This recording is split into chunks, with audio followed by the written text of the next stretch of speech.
Welcome back behind the velvet rope. Let's just get right into it today because we are joined by the one, the only Morgan Brittany. Hi there. How are you? What is going on? How are you? We were just talking about you're in LA and it's pouring there.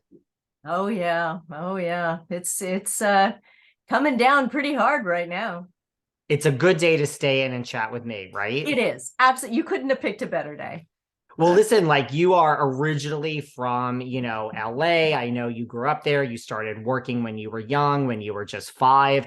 I often ask people who started in the business so young, like, was it always acting? Like, as you were growing up acting, like, did you ever, because most people don't start working at five and then stay in that career. Like, did you ever contemplate doing something else, like throughout your childhood, like as you were acting and into your adult, like, was it ever going to be like, maybe I should go try that profession? Or was it always just like, no, this is my calling? I really didn't have any choice in the matter when I started because I was only 5 years old and I was told dancing lessons, singing lessons, you're going to go on auditions, you're going to do this. So it was just a way of life for me. And I had a wonderful time in the business, except for a lot of the rejections. It's very hard for when you're a little kid to get rejected all the time because you don't know what you did wrong and you think you did everything okay, and then you don't get the job and it's like, okay. And one of the toughest ones, I think, was on Gypsy. When I did Gypsy with Natalie Wood, I had the job and I was already in rehearsals. I had been cast, ready to go. And one day during rehearsals, the AD came over and he said to my mother, you're going to have to take her aside into this little trailer for a few moments. Now, we could hear everything that was going on. They brought another little girl in to audition for my role.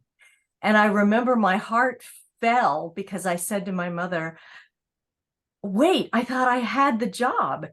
And she said, oh, you do, you do. And I could hear the conversation of Mervyn Leroy saying to the casting person, I already have my baby June, don't send me anybody else.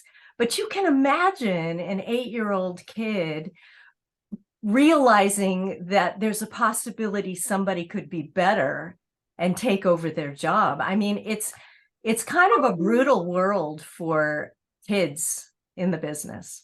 Yeah, and a lot of our adult issues stem from childhood, right? We Yeah, work yeah, them out and here we are. yeah. But like, did that stay with you kind of as you grew up? You get used to it and I guess you just, you live with it. I got to the point where I kind of shut the door on auditions. When I go in there, I do the best I could. And then if I didn't get it, it was like, well, I understand, I am not what they were looking for. They were looking for somebody else. I remember one day a director said to me, listen, I love your reading. You're perfect for the role, but you remind me of my ex-wife. So I didn't get the job. And that's just how crazy this business is, it's crazy, but it affects you, but I never really let it run my life, where it just paralyzed me or anything. What do you think of like kids that are actors? Because, right, like when you're five, I mean, and this is no shade to anyone, but obviously, at 4, 2, 3, you're not saying this is my calling. So it is parents that start this process for the child. Like, what do you think of that, now, just in general? I'm not a I'm not a fan of it. And I let a lot of people know that when they come to me and they go, oh, my kid really wants to do this. They really want to be an actor. And I said, how old is your child? Oh, 2. Well, at 2, I don't think it's their ambition. I think it's the parents' ambition. So I discourage it. I try to tell them, it's not what you think it is. The business is not, I mean, your child will be a product and that's it. And if that product sells, it's great. And if that product doesn't sell, you're done. You lose an agent, they don't care. They shut the door on you. like it doesn't matter, and they put you back on a shelf.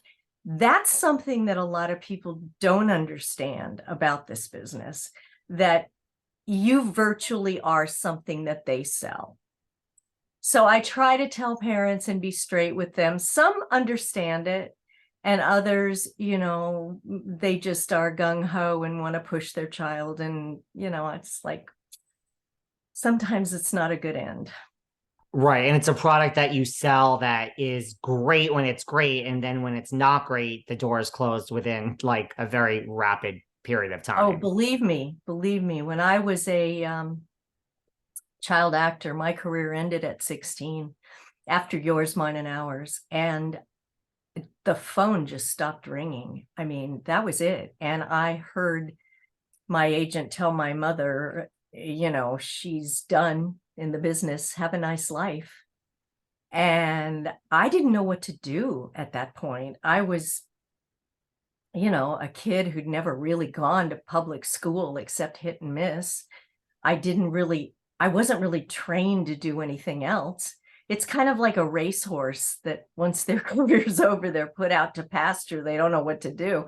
So it was a beginning, which is what, made me change my name, made me change my image, made me move to New York City. It was a big decision to have to make, but boy, I'll tell you, it's a tough transition. Kurt Russell did it, Ronnie Howard did it, Natalie Wood did it, of course. Jodie Foster did it, but there's many bodies in the road, that didn't. And it's unfortunate. How did the part of Katherine Wentworth come to you? Like, did it just a typical, you did take time off and you went to school and you did reinvent yourself and change your name and move to New York, and yes. And then, I mean, did you just answer a casting call? Was it your team? Like, how did that come your way? Actually, it was. I had been working pretty steadily. I lived in, I don't know whether I lived in Japan for 2.5 years, and I was a model in Japan. And when I came back to the US, suddenly Charlie's Angels was a big hit. And so my type of look was in vogue again. And I started, going out on auditions. I built my career in the 70s, in the late 70s. And I had done movies of the week, ABC movies of the week, like Initiation of Sarah. And then I did Moviola for David Wolper and NBC in 1980. And that kind of put a name to the person people had been seeing for so many years on commercials and, episodic television. They didn't really know who I was, but they knew my face. Well, all of a sudden, a name was put to that because I was on the cover of every, local television TV guide as Morgan Brittany, as Scarlett O'Hara, or as Vivian Lee. And it was immediate that everybody just, oh, now I know who she is. Well, I had gotten married, I guess, in May of 1981. And I got a call when I got home from my agent who said, hey, they're doing an audition for Dallas. And I went, Dallas? I've heard of it, but then they said, oh yeah, it's a really successful show. I said, well, I don't think I've seen it. And they said, all right, well, Victoria Principal is in it, and they're going to add a sister for her. And they don't exactly know what they're looking for. They're kind of going from 16 years old to maybe up to 25.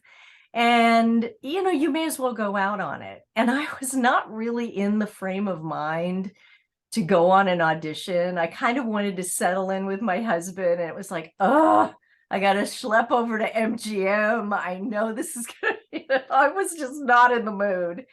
So I got in the car. I went over there. Of course, it was typical. Back then, you had to go in and everybody was there. I mean, every actress in the world with their 2 pages of dialogue. And, I'm sitting in this waiting room going, all right, okay. forever. And it was a 2-hour wait. So I finally got in there. Well, I had a bit of an attitude at that point. And I did my 2 lines of dialogue. And in there was Lenny Katzman, the CBS execs, the casting person. I mean, there must have been 8 people in that room. And I'm sitting in the center and I do my dialogue. And Lenny says to me, I'll never forget, Lenny says to me, okay, that was really, really good, but could I try it another way? And I said, you know what? I really don't have time for this. I got to go. I got up and left. And I walked out and went, what did I just do? And I called my agent. I was with William Morris at the time, and I called my agent. I said, you guys, I am so sorry. I blew this audition. I know I was so rude, and I've never done that in my life. And they said, that's okay. They don't really know what they're going for, whatever. And I kind of put it in the back of my mind, but I thought, oh man, I don't know where that came from. And then about a week later, my agent calls me and says, well, you are in big contention here. They want you for this thing. I said, are you kidding me? And he goes, no, they liked what they saw. So I don't know. It's funny how things happen.